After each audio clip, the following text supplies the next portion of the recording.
What's going on, everybody? What is going on? It is Wednesday, February 14th, 2024. And let me just tell you, I strategically planned this stream today.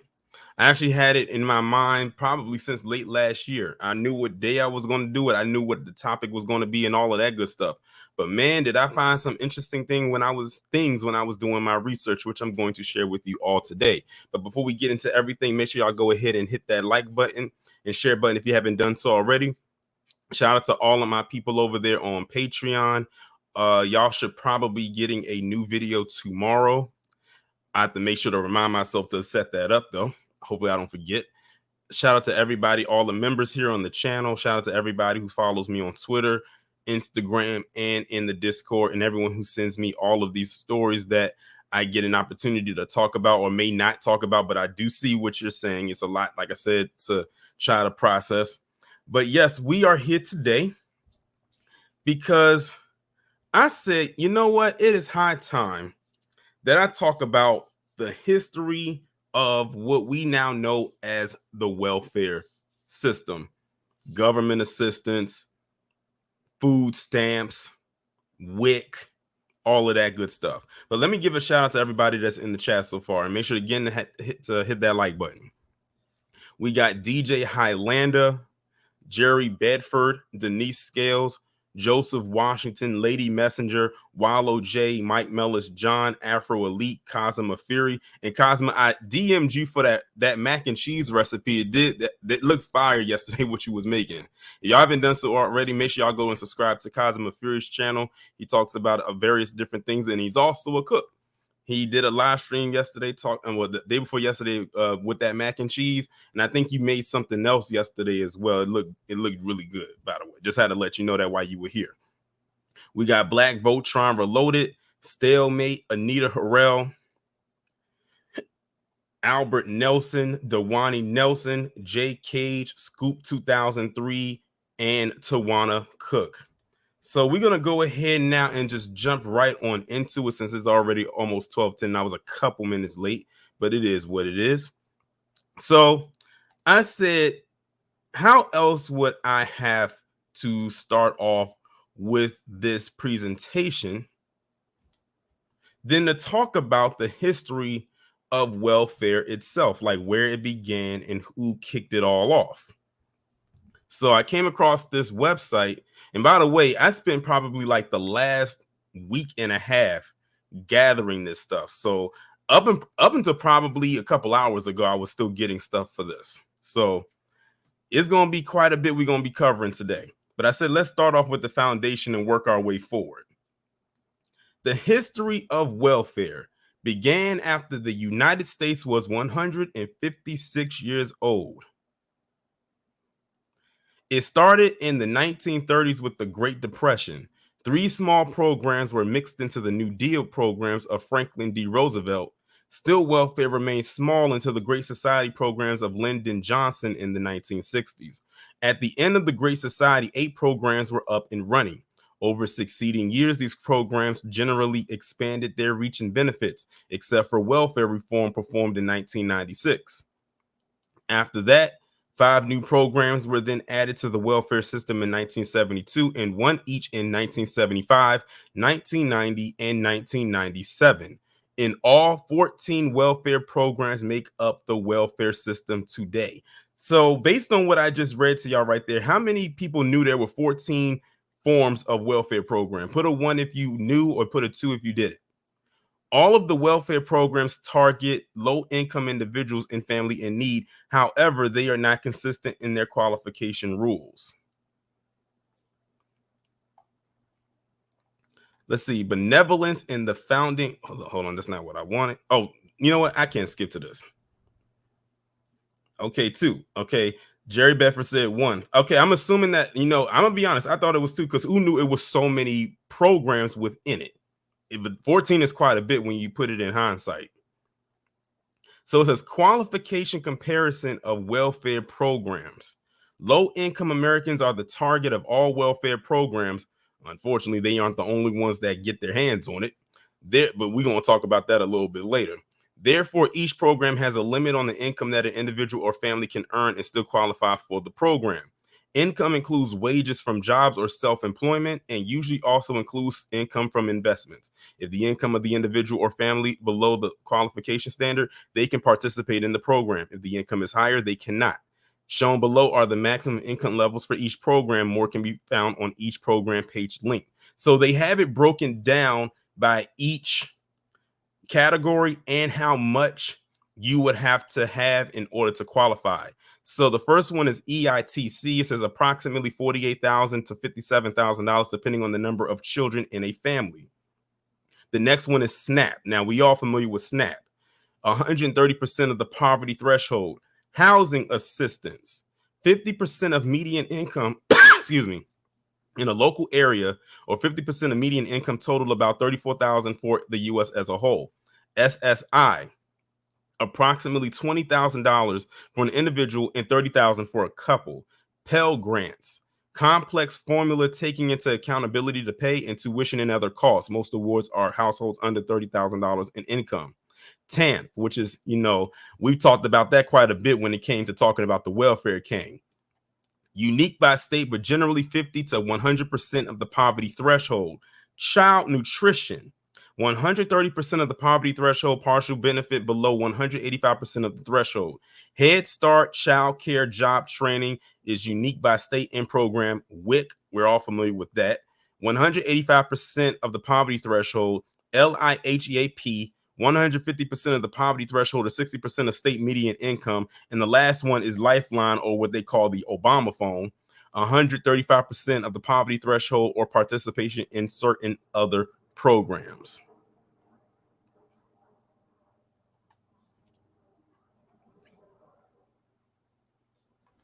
So let me go back a little bit because there was some other things that I wanted to go through before I continued forward. There was one, I'm gonna kind of skip around a little bit, but I wanted to skip a little bit as we go forward. Now look at this chart right here. This is the history of welfare in one graph. So they go all the way back to 1960. Now, mind you, in 1960, they only had like a couple of programs. But as you can see, as time went on, it pretty much ballooned into well more than a couple of programs to so many, and is literally grown massively. So this is from 1960 all the way to 2020.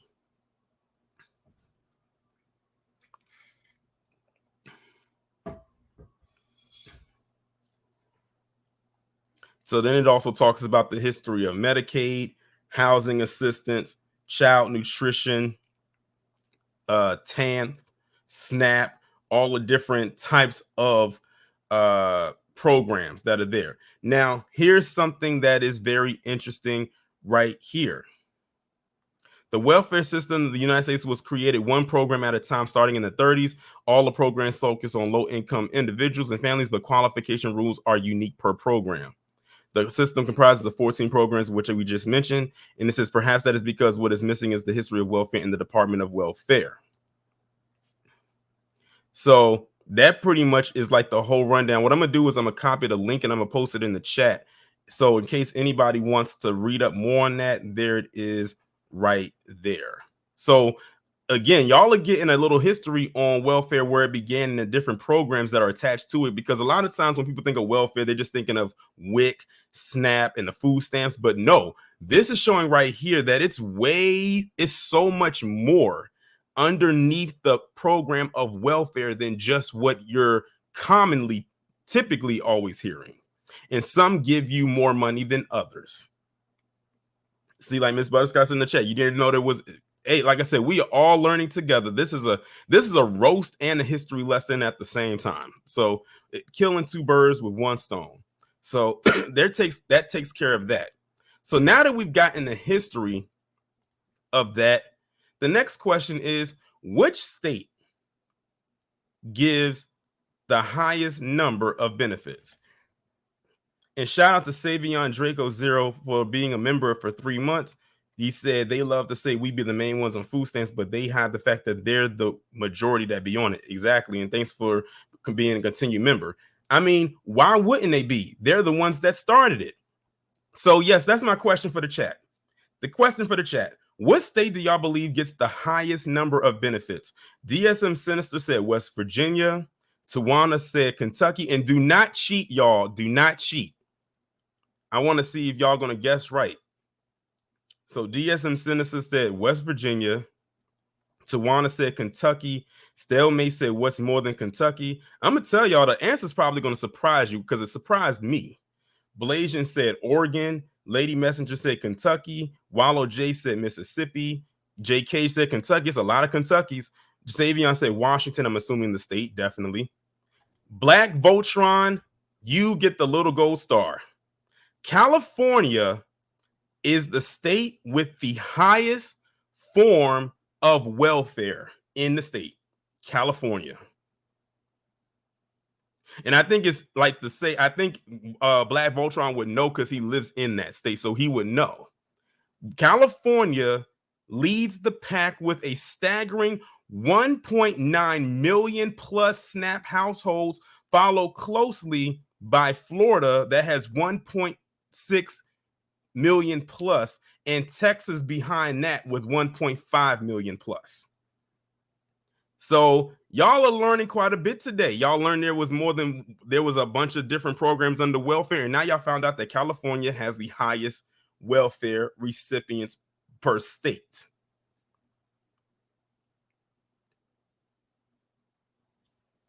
So the top 3 states are California, Florida, and Texas, also known as the states governed by Gavin Newsom, Governor Wills, and the Snowflake.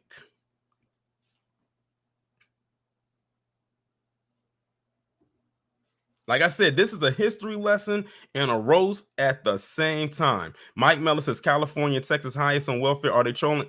Listen, Mike, I wish I was, but I made sure to go and look this up, and multiple sites have said California has the highest rate of SNAP benefits per household.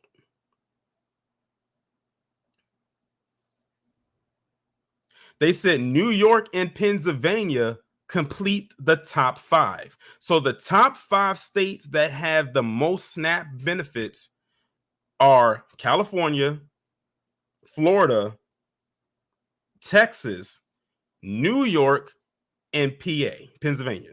Those are the top 5 states that get the most welfare or SNAP benefits out of all of the states. And I know many of y'all said, well, damn, I thought it would have been Kentucky. Considering, however, that's not all that's on this page, because they also have a breakdown of the top 5 states with the highest state and local welfare spending per capita. I had to throw in per capita because PC loves to use that per capita. So here's per capita.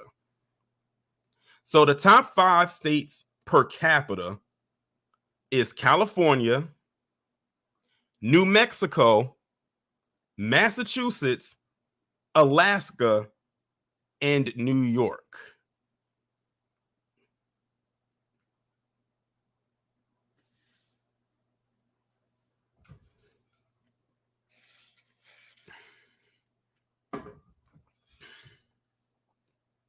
So I thought this was a very interesting find.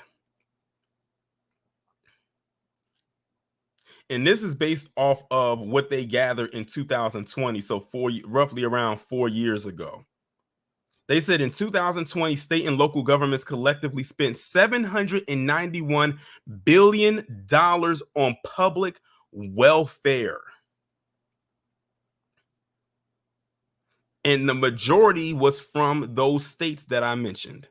$791 billion with a B dollars on public welfare in just 2020 alone.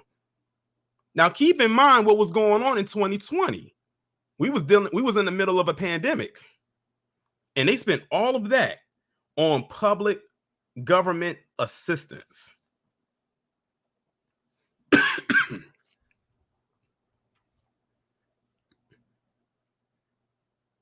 I see a lot of y'all are shocked because like some of y'all states popped up in this. Mike said Massachusetts too. I'm here in how? Hey, that's why it's always good to check to see what your state is spending its money on, because sometimes you'll never know. And I mean, it's like I just talk it up to human nature. But yes, those are the states right there. It rounds, it pretty much is like rounding out to about 8 states in total. So there you have it. California, Texas, what was it? Florida. Those are the top 3 right there. But per capita, it's California, New Mexico, Massachusetts, Alaska, and New York.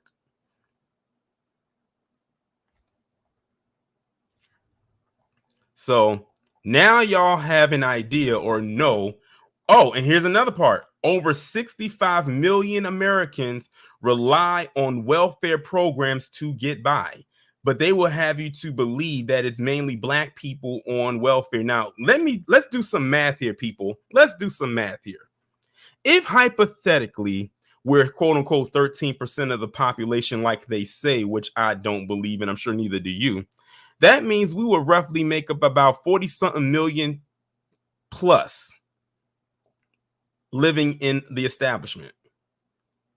How could that be true if over 65 million Americans rely on welfare? That means it just couldn't be us.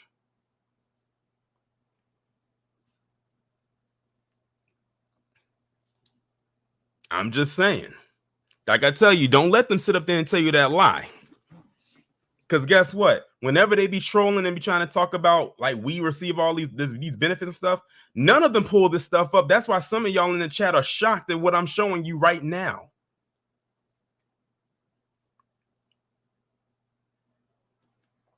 So with that being said, let's move on now to the next tab. So this tab right here that I'm showing you is from the Pew Research Center, and it was dated July 19, 2023, which is last year. What the data says about food stamps in the US. So it talks about the spending, how much was spent between 78 to 2022. But what I really wanted to go down and show y'all was this part right here under the tab that says, what do we know about food stamp recipients in the US? So they said the most comprehensive data source we have is the Census Bureau survey of income and program participation. Although its most recent data is from 2020, that year, 23.6 million SNAP recipients, or 63%, were adults, and 13.8 million, or 36%, were children. Non-Hispanic white people accounted, why didn't they just say white people? Accounted for 44.6% of adult SNAP recipients and 31.5% of child recipients in 2020. So if we roughly do the math, that's almost 80% in total between white adults and white children who received SNAP benefits in 2020 alone. It goes on to say about 27% of both adult and child recipients were Black. Now, notice when it came to Black people, it was pretty much like a combined lump in. The numbers weren't that far different from each other. Hispanic, or as I like to call South of the Borderian, who can be of any race, accounted for 21.9% of adult recipients and 35.8% of child recipients. And then on top of here, they have it broken down by age. Then they have it by race. Then they have among adults who have no high school diploma or a GED, got some college and no degree, associate degree, bachelor's degree, employment. When it comes to children, are they living in a 2-parent household? Are their parents married? Or are they living in a single-parent household where they only live with the mother or the father? Now, I'm not surprised by the mother one that's being so high. It says 45.5%. I'm not surprised by that one at all. It says in April 2023, the national average benefit was $181.72 per person and $343 per household.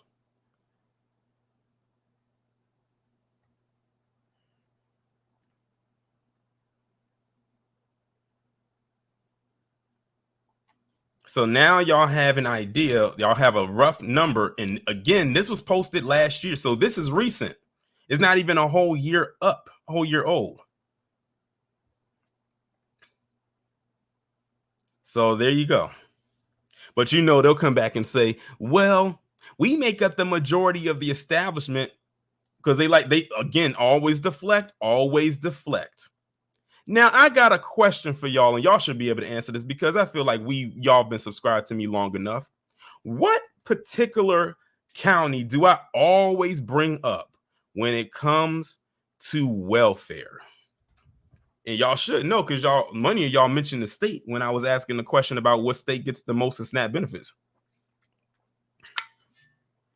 It's a particular county that I always bring up. Denise is on it. Owsley County, Kentucky. Now, y'all know I could not do this stream and not talk about Owsley County. Y'all know I couldn't talk about this. Now, on my original channel, I did a whole video just talking about Owsley County. I remember when I first learned about Owsley County, and I made sure to kind of unlock a little mental sector of my brain and kind of store Owsley County in there and just store it away, just in case anytime I need to unlock that part of my brain again and pull it back out. Here we are. So for those of y'all who don't know, Owsley County, like it says right here, America's poorest white county. Owsley County's population lives below the government designated poverty line, including 56.3% of children. And Owsley County is pretty much all white. As a matter of fact, myself, Kid Gravity, and Blacklight Revelations last year had just did like an impromptu, well, I don't think it was an impromptu stream. We just kind of impromptu, in a way, went and started talking about Owsley County. They've been below the poverty line since before most of us were born. So if I think about the person who is the eldest person in this chat right now, Owsley County was in the poverty line in the red before they were born. They've been below the poverty line for decades. So we're going to read and see what else we can find out. Small clouds of cigarette smoke rise and then dissolve amid a steady chorus of small talk. The old bus stop diner is the only restaurant in the tiny Appalachian town of Boonville that is still open for business. And mind you, this article was written back in 2016. The others have long since closed down. Tucked between the Three Speck Mountains in southeastern Kentucky, Boonville is the seat of Owsley County, an almost uniformly white community and one of the most food stamp dependent counties in the United States. Yes, Denise, the place is called Boonville. Mind your own biscuits and it's all gravy, reads a wooden decorative sign on the wall. It's my kitchen and I'll fry if I want to, says another. On the adjacent wall hangs a wooden plaque glorifying the Constitution's Second Amendment, the one that guarantees the right to bear arms, along with the U.S. flag and the silhouette of a rifle-toting soldier. Kayla Reed, a 22-year-old waitress at the diner and mother of 2-year-old son, says there are few opportunities for young people in Owsley County. There's not much you can do around here, she says. That's not really many jobs. Reed, who completed 2 years of university courses before returning to work after having her child, hopes to go back to school and leave Boonville. I don't plan on raising my son here, and I would rather get my kid a better education. Many young people search for work in larger cities such as Lexington or Richmond, both of which are more than an hour drives away. Kayla explains, I don't think the presidential elections make much of a difference. I'll be glad when it's over. So mind you, again, this was back in 2016, right around the time when Trump was running against Hillary. And before, of course, you know the results of him actually winning. The U.S. Census Bureau estimated last year that Owsley County's 4,461 person population is more than 98% white. Y'all see that number? That's the definition of a small town. Isn't that what Jason Aldean said? Try that in a small town. There's your small town.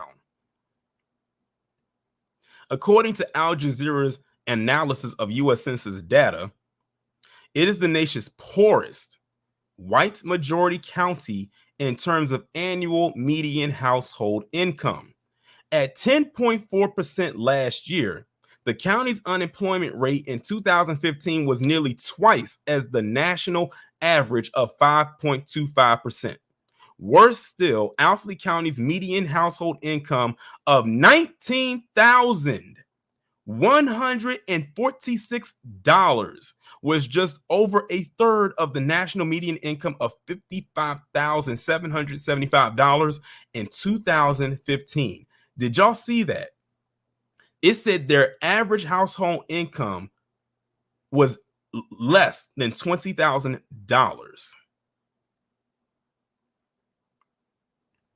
It's some people out here who can make that in a month. More than 45% of Owsley County's population lives below the government-designated poverty line, including 56.3% of children and more than a third of those over 65.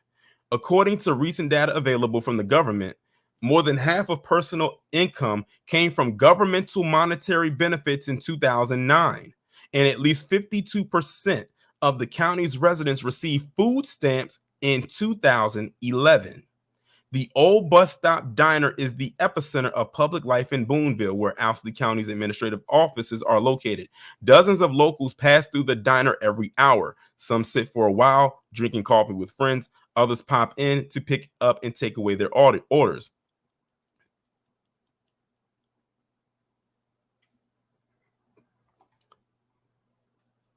Let me kind of skip down a little bit.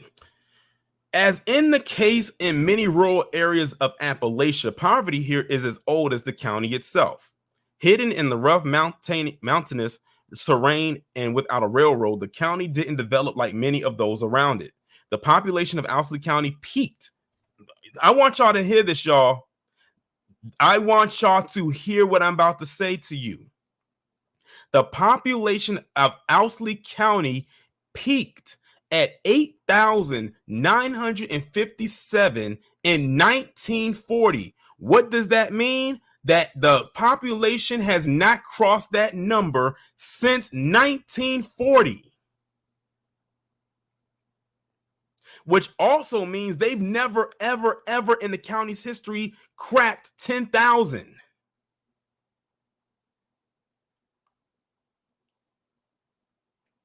That's as high as their population rate has ever gone in that county's history. And it's never reached that number since.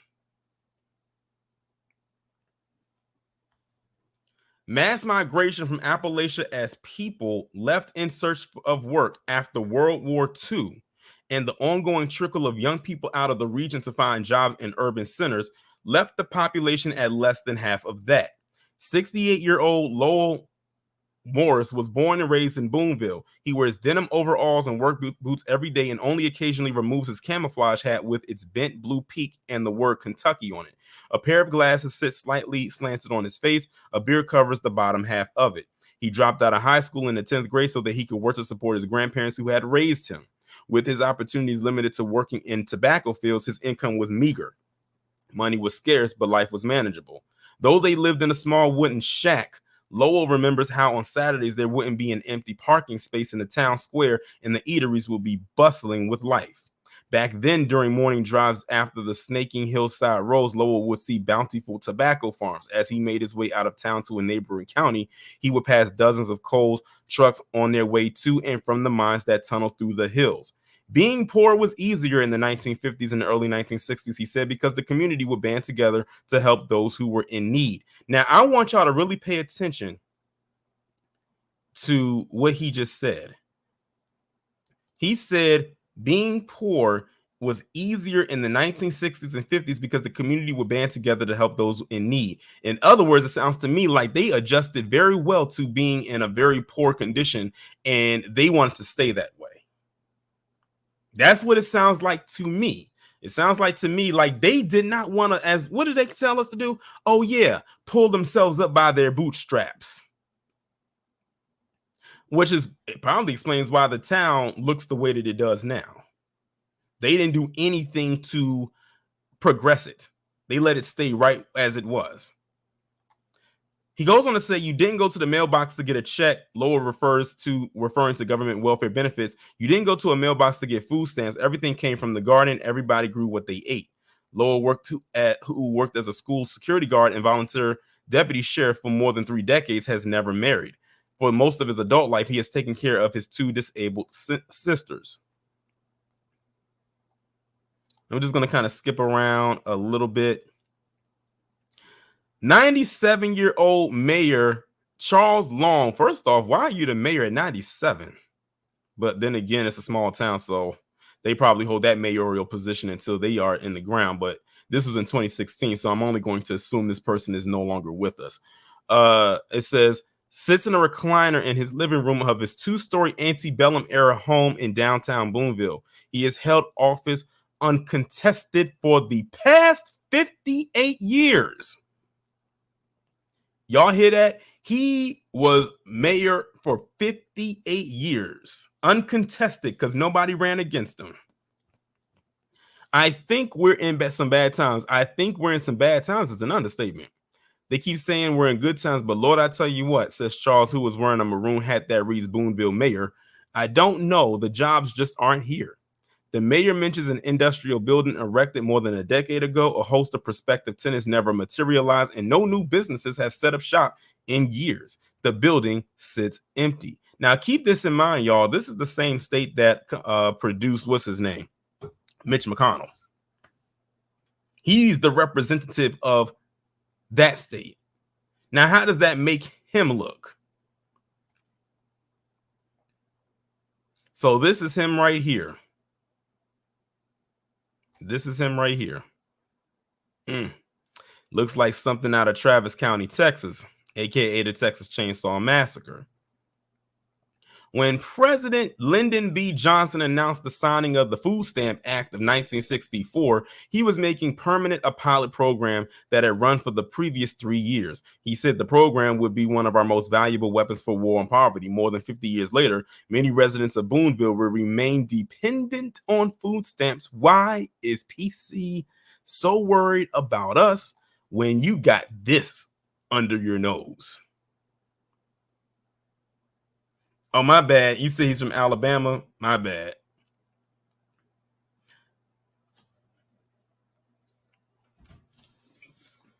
I thought he was the representative for Kentucky. Maybe I'm getting him mixed up with somebody else.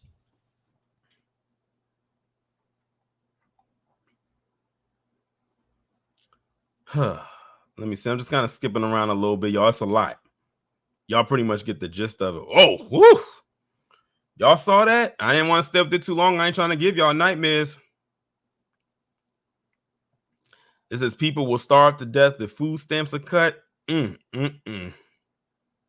y'all see why I keep bringing up Owsley County. See, those of y'all who weren't unaware of what Owsley County was, or y'all might have heard of it, but y'all didn't get like a deep dive into it. Y'all are in the place to be today. But it's a lot, though. I'm not going to continue reading most of it. What I'll do is if y'all want to read more into it, here's the link right here. Y'all can read the rest at your own leisure. But yes, that is Owsley County, the poorest white county in America. And let me just say that you don't have to be poor to get on welfare, because you can always cheat the system and commit welfare fraud. And a lot of the times, the people who commit welfare fraud are people who have money themselves. Which brings me to this guy. Y'all know I couldn't talk about this without bringing up Brett Favre, aka the new welfare king.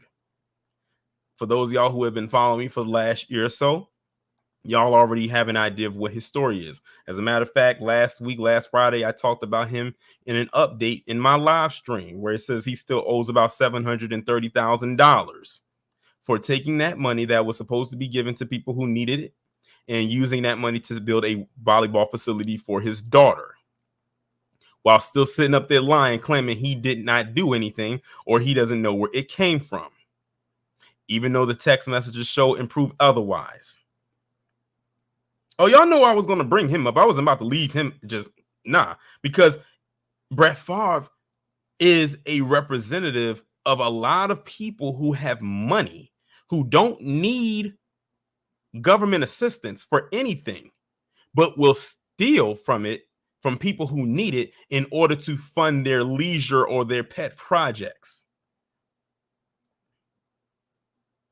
Some of the biggest welfare fraud comes from people like Brett Favre.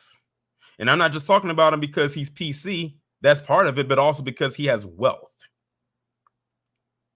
They figure, why spend my money when I can spend theirs? Exactly, Kane. He said he got caught years ago, but he still has yet to be charged. Exactly.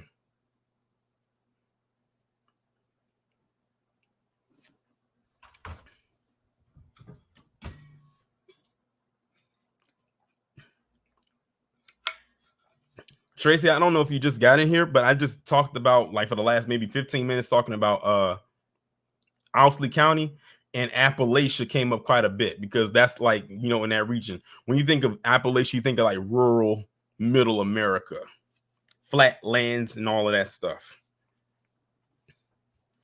But like I said, we got to stay talking about Brett Favre, because if we don't, they're going to bury it. And I notice every time something happens, Brett Favre, every time I look up an article about Brett Favre, it's always some kind of quote that he's given. I'm like, Brett Favre, you can talk all you want, but that's not going to erase the fact that you are a thief and you stole money that was not for you to build something that didn't need to be built by someone else's money. You could have bought that with your own money. We looked up your net worth, not the pocketbook, but in this case, we had to for contextual purposes.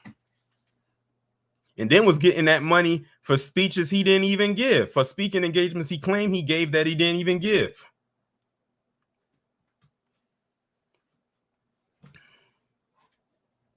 But they'll still try to make us the, you know, face of it. So the next thing I'm going to do is I'm going to play this video that I came across last month, as a matter of fact. And the thing is, I had forgot all about it, and I had to actually DM somebody on Instagram and say, could they send me the video? And thank God that they were able to find it and send it to me. So this is on X from this account called Black Capital.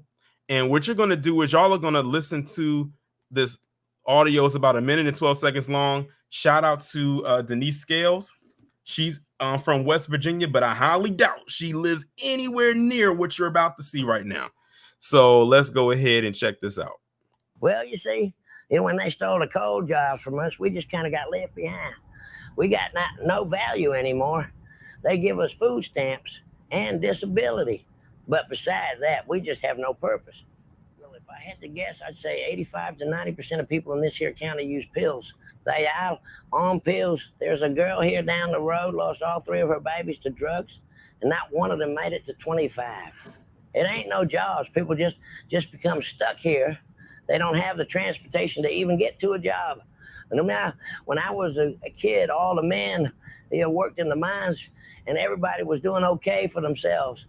The closest Walmart 40, 50 miles from here. I didn't mean to pause it, but did you just hear what he said?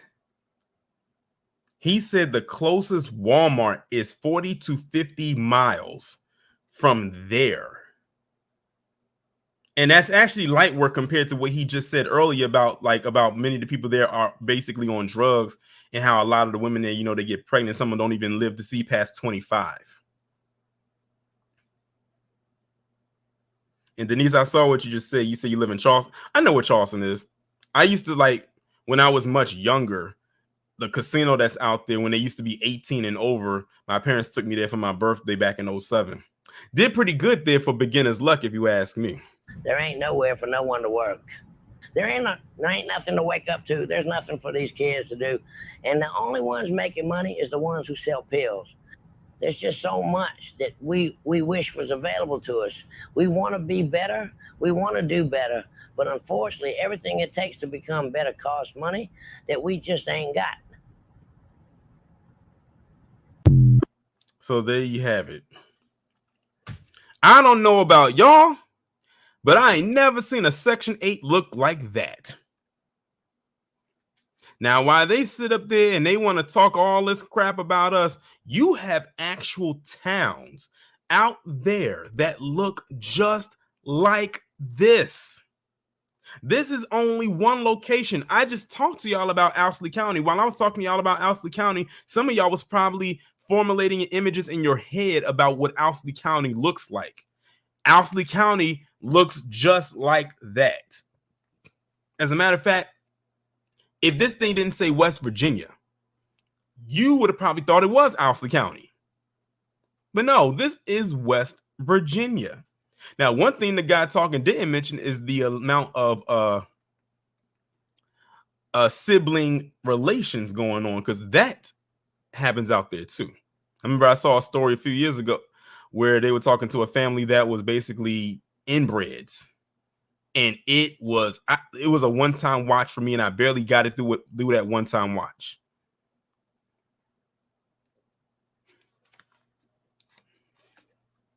Like I said, this makes Section 8 look like the damn Hilton.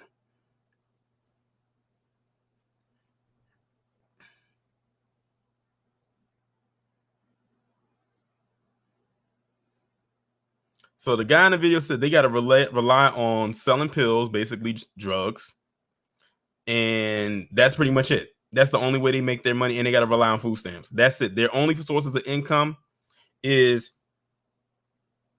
drugs, selling drugs, and food stamps. If they had none of that, they would pretty much just die out, like within a matter of months. So there's that. But you know what? I said, let me take it a step further. I said, I gave y'all a history of like welfare. We talked about the states and everything like that domestically. But I said, let me take it a step further. And I said, what better way to take it a step further than to find out what welfare is like overseas? Because, see, we just can't talk about domestic. Let's see what's going on across the pond, because they got their issues too. And I came across two articles. Well, actually, it's one article and one map. So, according to the weforum.org or the World Economic Forum, France is the country that leads in social benefits, with almost a third of the French GDP spent on social services by the government. Oh, yes, y'all didn't think welfare was just regulated to the States? Oh, no, this is a global thing.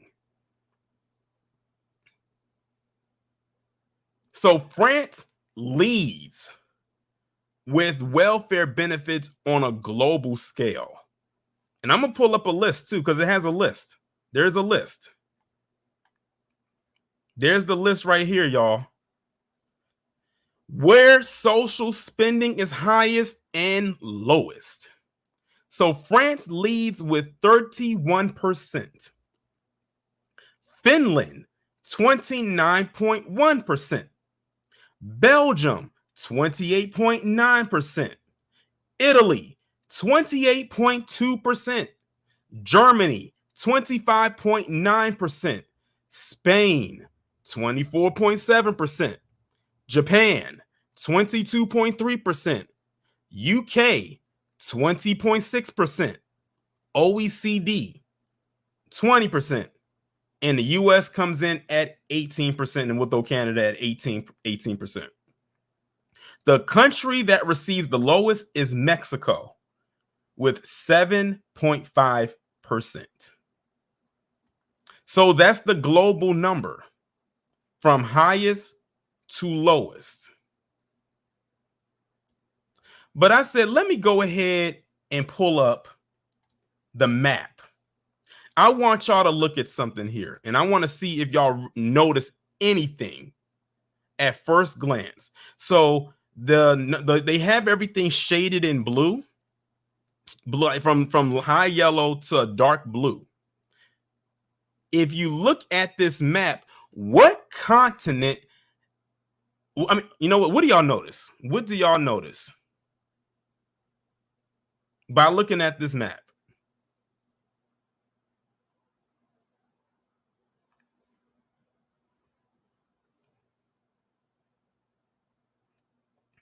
Shout out to Soto, Satoa, and Denise. Africa is not colored anywhere, not one country.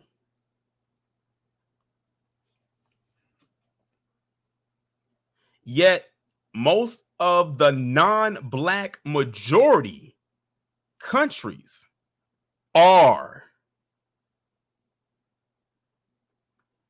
And we already talked about France. France is like, you know, they already at all the way at the end of the spectrum. They fall in this like 30 to 32% slot right up in here. If you just threw in 31%, boom, that's where they at.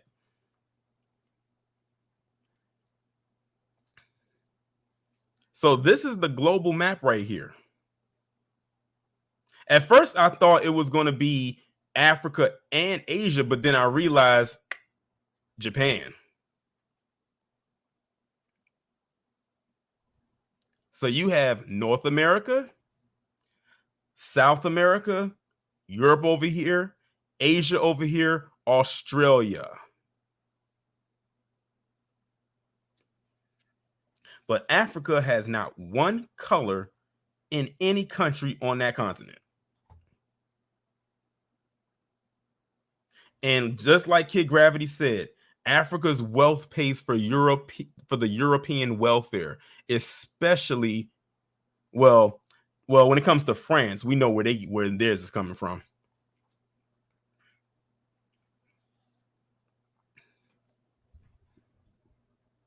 But they also talk about the history of the welfare state.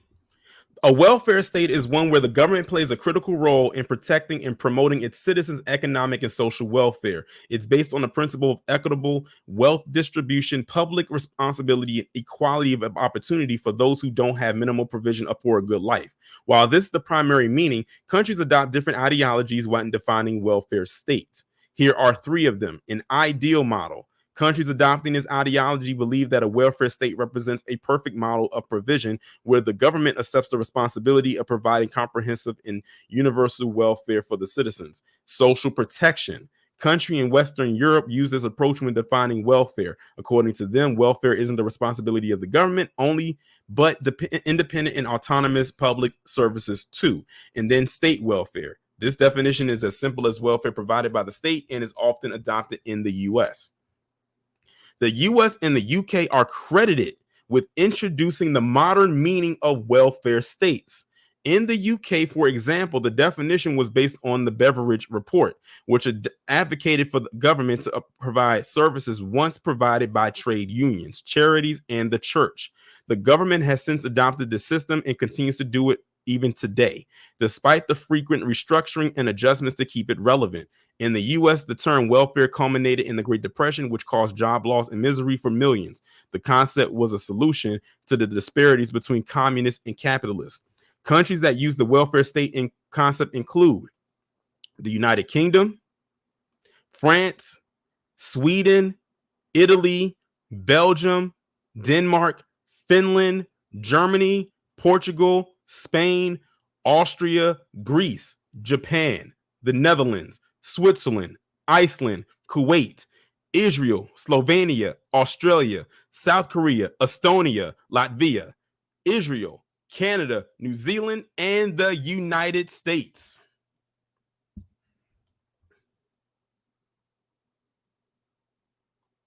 And this right here is just like a breakdown of the numbers, even more like the percentages, the minimum that they would spend, and all of that good stuff. Now it says, what country has the most? We already established it. We said it was France. But in this order: France, Sweden, Australia, South Korea, United Kingdom, Switzerland, Iceland, and Canada.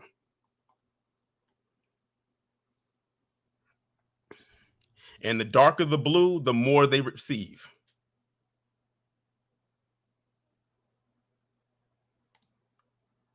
But y'all may have something y'all want to say about this. So what I'm going to do right now is I'm going to drop the link down in the chat. So if anybody would like to come up, feel free to do so. And I know y'all got some stuff to say. Like I said, I'm sure y'all learned a lot today. I learned a lot when I was looking up and doing the research for this. Quite some interesting information here. And please use this information well when combating the usual suspects, because they're going to try it. Marlo J, how did I know you be the first one up here? I'm good. How about yourself, man? You're doing good. First off, free my people out there in Congo. Free the people in Congo, because that's where a lot of these resources they getting their resources from. But when you said France was the poor, that kind of surprised me. Then when you said it, it all made sense why Nigeria kicked it. I don't know who I said it right. Nigeria kicked them out. Now it makes more sense. Mm-hmm. But a lot of that stuff, man, I really do appreciate you doing the work. But God knows some of that stuff I didn't like states. I Mm-hmm. would say I thought Mississippi was like the Yeah, poor. I knew that was gonna be the one that was gonna stump a lot of people, because when I saw that, it shocked me, because no one would think California, but usually when you think of which one's getting the most, naturally you're gonna think those rural states. Yeah, because I mean it's the most expensive state to live in, number one. So that it makes more sense Mm-hmm. for that to be up there. Like I was like, yeah, because California is very expensive. My mom used to tell me she used to be out there in the military. She said, yeah, it's very expensive out there. She said, you think what it is? Shoot, like I don't know, man. Just it's it's not surprising because they always. I remember back it was in 2012 when Obama was running. They were talking about getting black people off food stamps, and the black people on my Facebook was like, "Y'all do realize white people get more food stamps than we do." Oh yeah, definitely. I was like, I've heard stories from people who would tell me when they would used to work in those offices about the people that would be lined up first in line the first of the month to get them food stamps, and how like the volume amount of white people that would come in there. But they had to mhm. throw the stigma onto us that we were lazy, and we welfare queen, that whole line that came up and whatnot. But I'm like, I said there's something more to this that they're not saying. And I said, all it takes a little bit of research. It took me nothing to find all of the stuff that I showed y'all today. And the thing is, it could have been a lot more out there, but I didn't want to like stretch this live out way too long. But like, just think of it as like a foundation, like a stepping stone, so people can go and do further research about this. Yeah, people don't read, man. Well, like Kid Gravity says, CDR conservatives don't read or research. Right. They just don't. Like I used to work in a grocery store. I can tell you a lot of people, a lot of PC people that come on food. It be people coming in here dressed all up and everything, pull out their food stamp card. Mm-hmm. I've seen it. But I'm Yep. gonna hop off. I'm gonna land my plane. Peace out, everybody. Be one. B1. Shout out to you for coming up. Before I bring up the next person, let me give a shout out to Stalemate for the $2. He said, "Let them. Hey, they gonna try. They trust. They gonna try. They gonna do that per capita thing." And I said, "No, we got that per capita for your ass." I made sure to put that one up because they love to do that per capita shit. And we got William Arant. He says thank you for the $5 super chat. He says California has plenty of money and free health care for the south of the Borderian. Of course they do. And the thing is, it's not even just California. It's going to be other places as well. There's going to be a lot of south of the Borderian content coming on my channel. As a matter of fact, the premiere video that I'm doing tomorrow and the one on Friday are both south of the Borderian based. So definitely be on the lookout for that. Thursday's going to be one, and so is Friday. And I also plan on doing another midday stream sometime next week about them as well. So the next person I'm going to bring up is Xavier. What's going on? Hey, Dorian, what's up? I'm good. Happy Valentine's Day, bro. I don't celebrate it. I mean, me neither. Just um, my old lady And, takes it really seriously, but you know. Anyways, hope you're doing good though. yeah. So the thing, this whole welfare thing, I've been hearing a lot about it, and it's just really funny that a lot of those guys, a lot of these PC individuals, they like to, put on airs like they're better than everybody else because get well. They claim they don't get welfare, but when you look at the stats, they're the ones most on welfare, and it kind of makes sense because if the welfare program was, you know, structured to help melanated people, it wouldn't have lasted this long. But Oh, definitely. obviously, they're trying to help. They're trying to help these guys, and I mean, let's face facts. These guys they're their ancestors, like you always point out. They've always been lazy. That's the whole point of them starting the slave trade in the first place. So Hmm. they can't help themselves, so they need, you know, the whole pull yourself up by your bootstraps line they like to throw around. They don't do that. They just want to live on the government's dime, and then they turn around and look at black people and like, hey, you guys are lazy. Pull yourself up by your bootstraps. Meanwhile, you're collecting a check for doing absolutely nothing. It's ridiculous. And you know, I'm Nigerian, and I can tell you for a fact that Nigerians, we don't get welfare at all. We we don't even understand what that is. So when they say that to us, like, oh, you're collecting a welfare check, or you're collecting charity from people, it's like, yeah, you really should look in the mirror. Hmm. Yeah, when I was going over, I don't know if you saw the part when I was going over the world map. There was no, Hmm.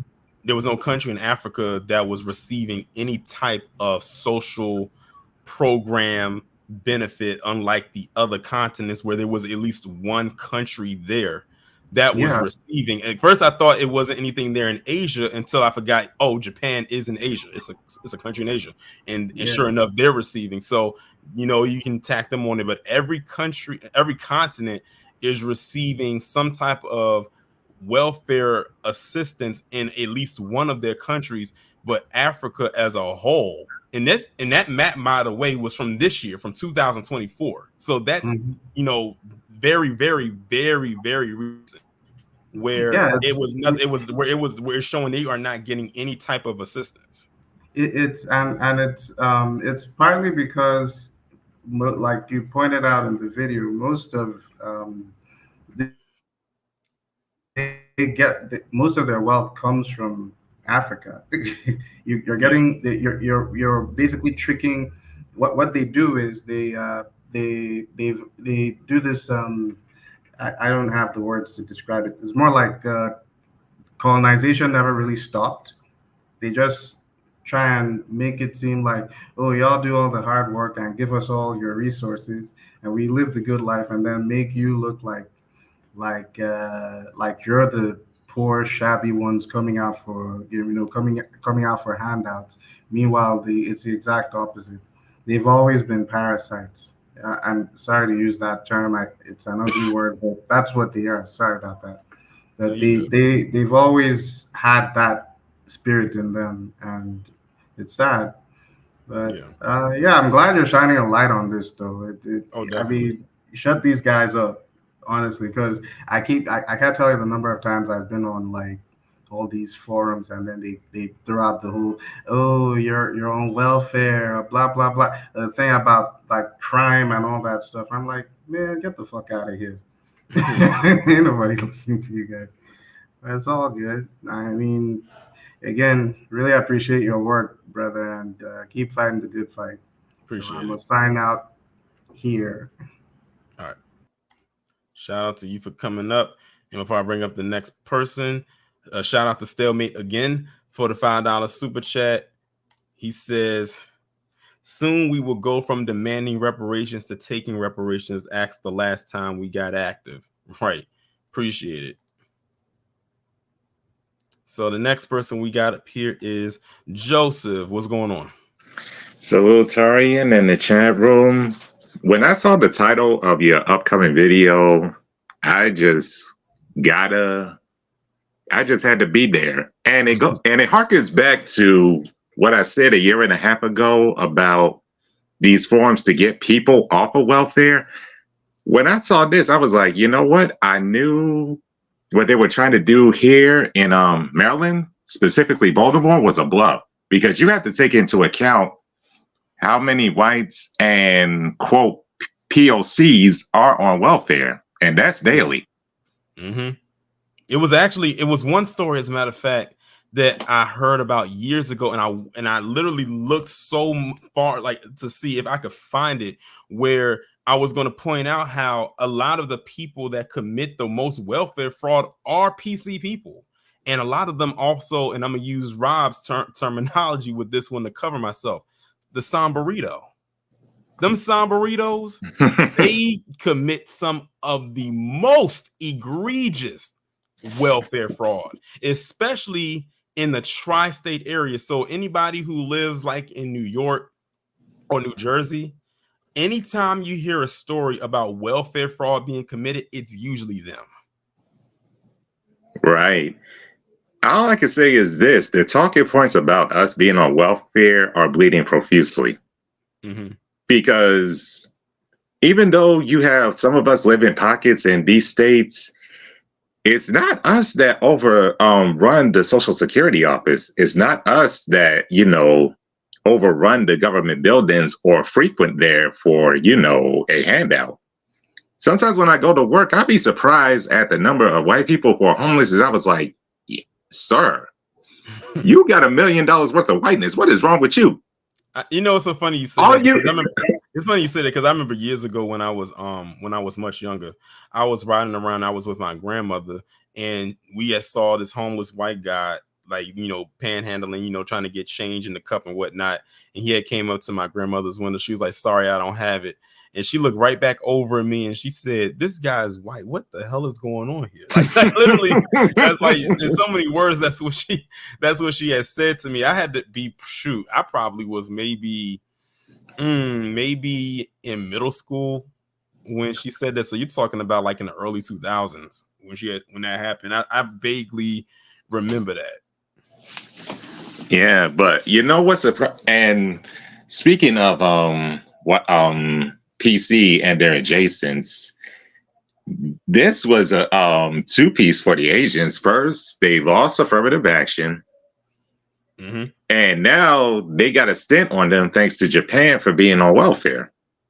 Because I was looking at the diagram while you were showing it. I was like, okay, Africa is not colored. And it's like, oh, Asia isn't colored either. So they may have, oh, wait. And then I looked even closer and saw that Japan.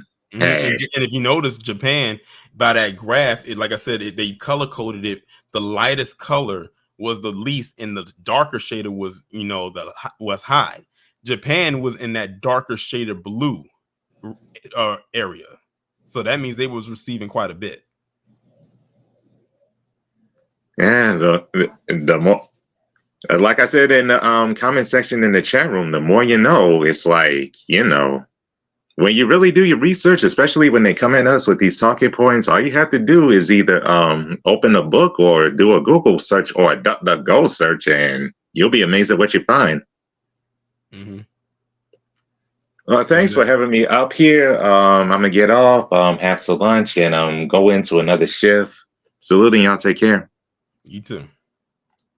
Shout out to Joseph for coming up. Next, we have the Church of Black Power. What's going on? How you doing, Tori? I'm doing good. Good to finally get a chance to speak to you. Long time listener, first time caller. I just wanted to say this, and I'll be landing my plane real quick. It's funny to me how when you showed that map, there was no type of color on Africa, right? Mm-hmm. But you see a lot of these people that's coming from these European continents and the United States making fun of Africans for being so poor. Yep. When you're literally taking the resources from them and using it to benefit the rest of your racial group. But then you want to point at Africans and point at the children who can't get water and all this other stuff and make fun of it when you're the true welfare case around the world. And I just found that was just very interesting. I wanted to say that real quick.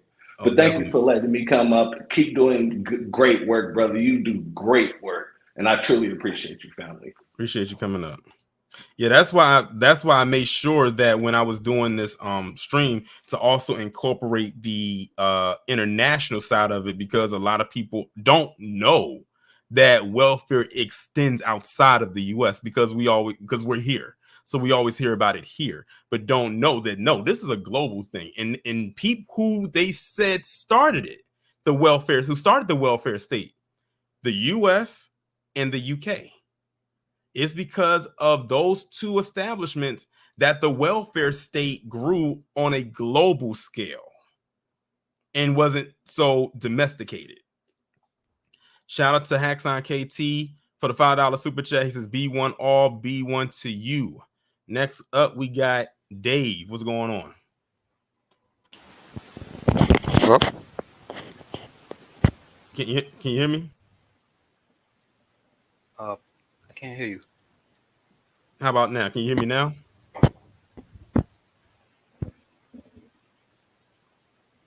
I don't know if it's something going on with your mic, but I don't know if you can hear me or not. I can hear you now. Okay, good. Cool. Hey. What you got to say? Yeah, I just want to say thanks for having me. All right. First time. Cool. And I'm surprised it's this simple just to talk. Usually people vet, they'll vet you and want to see your face and all that. But I just want to say I'm glad that you're doing this type of work, and I've heard Dick Gregory bring this up many times. He was talking about this like all the time, straight to white people's face before he even started talking to us. But he said, I heard him once say that if I bring a woman with me on the airplane, and if I'm smart enough to tell that that's my secretary, that's a tax write-off. That sounds like welfare to me. And it's a whole bunch of, as Americans, we got a whole bunch of options like that, like foreign exchange students and like adoption and like like with the migrants, and they were trying to get us to bring them in our household. That's all that stuff sounds like welfare to me. So I just wanted to point that out. Okay, at first I was trying to see where you was going with. Are you nervous? Because you sound like you kind of nervous.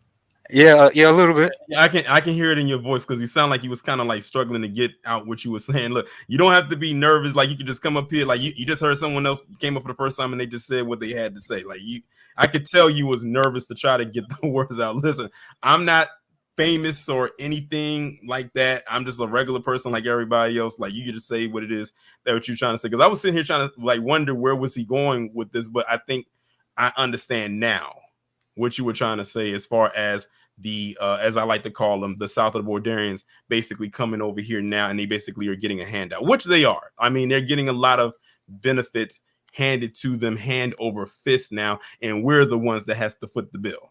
So I think that's what you were trying to say. But yeah, if that's what you were saying, then I get it.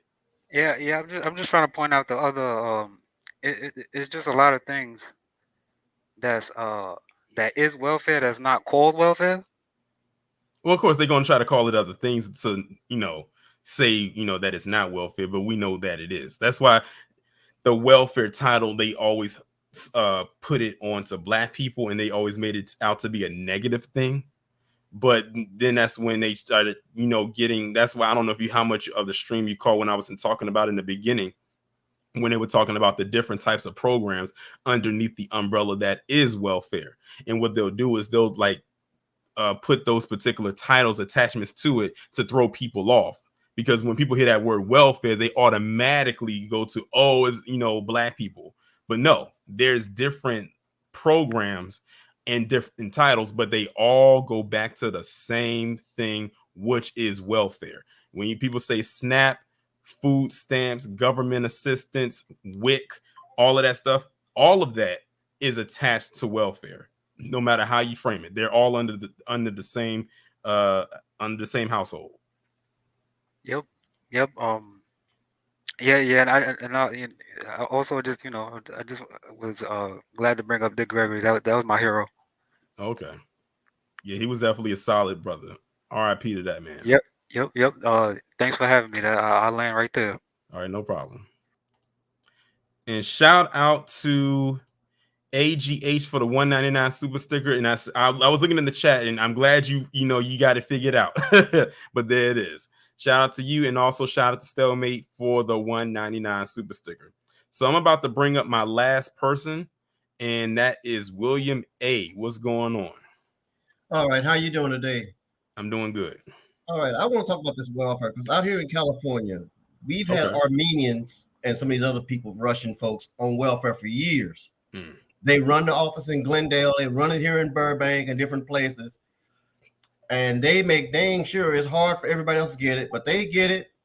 They get all the goodies, giveaways, and guarantees, and get the nerve to drive brand new luxury cars with no insurance. Mm. Brand new. How they getting away with it, I'll never know. But another thing is, number two, is there's another word for welfare for the corporations that they don't like to talk about, that the government gives away all the time. What's that? Subsidies. Yes, definitely definitely familiar with that word. That's nothing but corporate welfare. And you always hear the government talk, we're giving subsidies to. We're giving subsidies to the farmers. And usually when they say the word subsidies, they always say it around white people. They always say, whenever, I'm so glad you said that. That's another word. Whenever you hear that word subsidies, like William said, that is another way of saying welfare, but it's they put like a nice little bow on it to make it look pretty or make it sound nice. But yes, and when they do, it's usually towards PC every single time. All you got to do is look up different like articles when it's involving them, and if you see the word subsidy, it's usually attached to them. They've been playing that game for years. And another thing they do is they make a stigma to you having food stamps just to get help. Because in Orange County, there are tons of people on it. But they don't put the signs in the door quite often to say WIC, except that you have to go up to them, kind of flash it to them on the down low, and they say either yeah or nay. And that's another thing that they do with it. They try to make a stigma attached to it, like, here we come another one. But it's your money. So if you get it, don't feel bad about getting it. You're between jobs. Apply for it. First thing, you got 10 days. Apply for it. They try to make everything so, especially when it comes to us. But it's nothing to be ashamed of if you get it. Apply for it. You're entitled to it. You paid taxes into it. My problem is when you get people that haven't put into the system, they haven't worked here, then they come here and they get that and then more, and driving better cars than people who work for a living. And that's exactly what we're dealing with right now. Where's Ed Bloom? Where the hell is Ed Bloom? Can somebody please get his number and call him up? I need a lawsuit filed. Where's Ed Bloom? He probably took an Ovaltine shop and taking a nap. Oh shit! Him and Biden laying down next to each other. God dang it. But I appreciate you coming up though. You're welcome. When the going gets tough, the tough get going in their pants. That's horrible. Wow. Biden and Ed Bloom. Hey, man, I'm going to land my plane. Y'all have a great one. All right, you too. Shout out to William for coming up. And that is going to conclude today's midday stream. Shout out to everybody who came through. Let me go ahead and acknowledge the people who contributed. Savion Draco, shout out to you for being a member for 3 months. Stalemate, William, Hacksign, KT, Denise, and AGA. Shout out to you. Shout out to everybody who's in the chat who came through. I greatly appreciate it. We had a good turnout. Shout out to my people on Patreon. Like I said, new video coming tomorrow.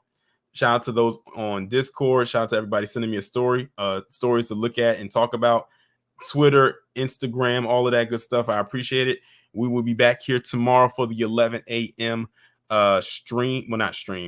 Premiere video. Like I told y'all before, in the halfway through the stream, it's going to be south of the Bordarian based video. As a matter of fact, tomorrow's video and Friday's video will both be not so secret invasion of base. So I know y'all gonna be looking forward to that.